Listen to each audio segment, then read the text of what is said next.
Hello, welcome back to our channel with me Muharwan Dimas Karya. Kali ini saya akan membuat tutorial tentang bagaimana caranya membuat aplikasi untuk mencari faktor sebuah bilangan hanya dengan menggunakan Excel. So, check it out.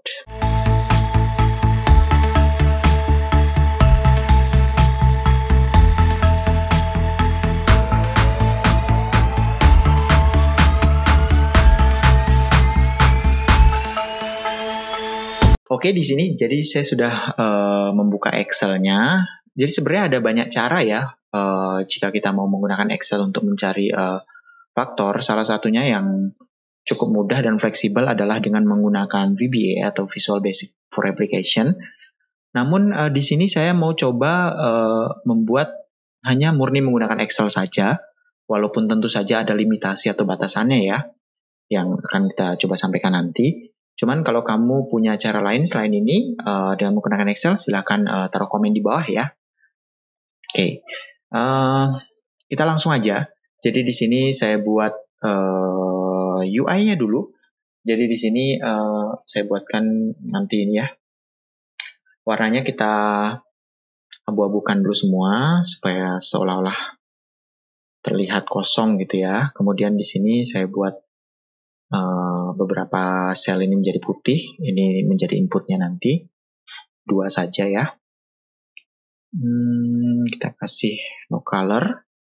Kemudian di sini kita kasih perintahnya, masukkan angka seperti ini. Oke. Nah ini kita agak perlebar ya. Jadi nanti kita agak perbesar fontnya. Jadi nanti usernya akan memasukkan angkanya di sini. Oke, di sini kita kasih pembeda dulu ya warnanya. Saya kasih kuning kan misalnya. Jadi mereka akan masukkan di sini dan faktornya nanti akan muncul di sini. Nah, ini saya merge dulu. Lalu kita kasih warna putih misalnya atau no color. No fill. Fontnya sama 20. Nah, jadi akan muncul di sini nantinya.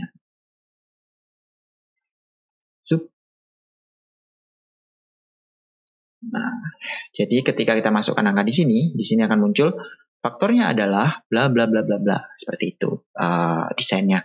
Kemudian bagaimana caranya? Kita buat helper dulu ya atau sheet pembantunya. Jadi kita tambahkan sheet di sheet 2. Nah, di sini limitasi dari metode yang saya gunakan ini adalah dia hanya terbatas pada seberapa banyak kita membuat barisan bilangan untuk mencari faktornya. Semisal saya batasi hanya sampai angka 30 saja ya. Maka di sini saya buat 1, 2 sampai 30.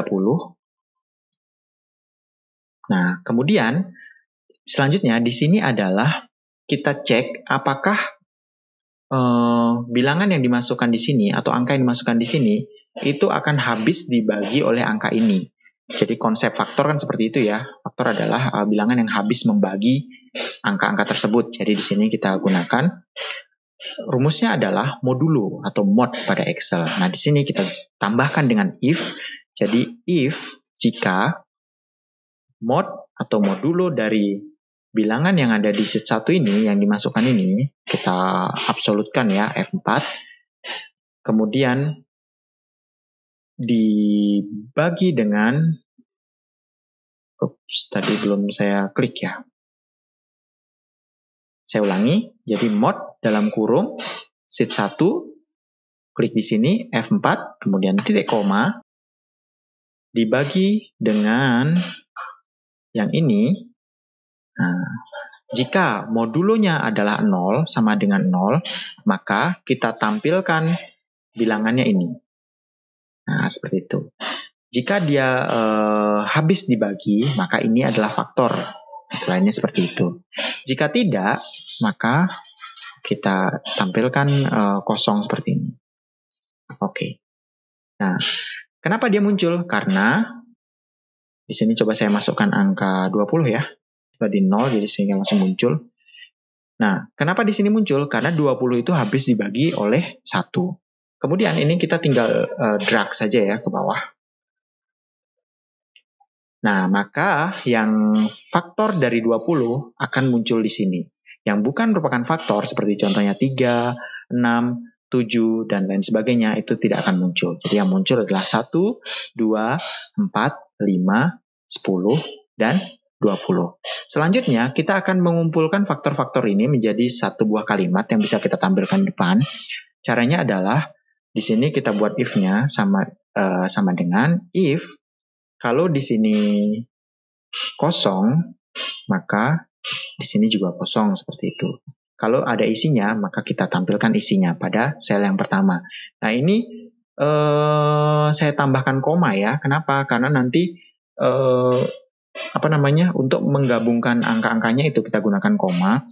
Maka di sini tidak langsung kita tampilkan B1-nya, tapi kita gunakan concat, menggabungkan antara karakter koma dengan apa yang ada pada B1 ini, jika ada nilainya. Nah, maka di situ akan muncul koma 1. Kenapa harus ada komanya? Alasannya adalah nanti itu karakter pertamanya kita hilangkan. Jadi, untuk sel yang pertama itu juga harus ada komanya. Coba sekarang pada sel yang kedua.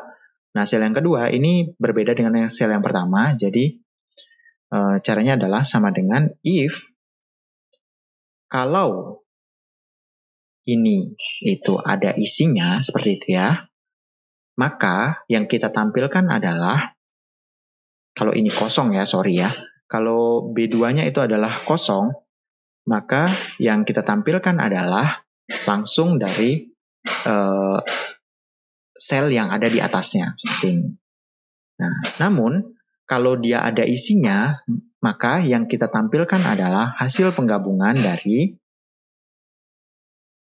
sel yang ada di atasnya digabungkan dengan karakter penghubungnya itu koma, digabungkan dengan sel B2-nya itu sendiri. Seperti ini. Oke, kemudian kita tutup kurung lagi, enter. Nah, maka akan seperti ini. 1,2. Bagaimana jika kosong seperti ini? Kita seret. Maka akan tetap 1,2. Jika ada isinya, 1,2,4. Dan seterusnya sampai di sheet yang nomor 30. Nah, jadi pada sheet yang paling akhir akan kita dapati deretan dari faktornya yang berbentuk seperti ini, 1, 2, 4, 5, 10, 20. Selanjutnya pada sheet 1 tinggal kita linkkan dengan sheet ini. Nah, caranya adalah sama dengan kita klik di sini lalu enter. Nah, ini kenapa ada komanya? Mari kita hilangkan komanya dengan cara menggunakan mid. Jadi mid, kita ambil teksnya, lalu mulai dari karakter berapa? Karakter pertama adalah koma, jadi kita mulai dari karakter kedua. Sepanjang apa? Sepanjang len atau panjang dari karakter sheet 2 C30 ini dikurangi dengan 1, seperti ini. Oke, kita tes. Nah, maka akan muncul 1, 2, 4, 5, 10, 20 sesuai dengan yang kita harapkan. Supaya lebih bagus, di sini kita concat lagi. Jadi sebelum mid-nya kita tambahkan concat. Kita kasih kata-kata ya. Faktornya adalah spasi, titik koma, di akhirnya kita kasih tutup kurung. Seperti ini. Nah, jadi faktornya adalah 1, 2, 4, 5, 10, 20. Coba kita ganti ya dengan angka 15 misalnya. Maka akan muncul faktornya adalah 1, 3, 5, dan 15. Nah, limitasinya apa? Batasannya adalah dia hanya akan bisa menghitung faktor sampai dengan angka 30. Jika lebih dari itu, maka hanya akan mentok sampai 30 saja. Misalnya saya masuk 35. Dia hanya akan 157, 35-nya tidak masuk ke sana. Jadi limitasinya di sana ya. Kita perlu membuat batasan seberapa besar sih angka yang akan kita masukkan ke dalam aplikasi ini. Oke, jadi cukup itu dulu bagaimana cara membuat aplikasi penghitung faktor dengan menggunakan Excel murni. Sampai ketemu di video berikutnya.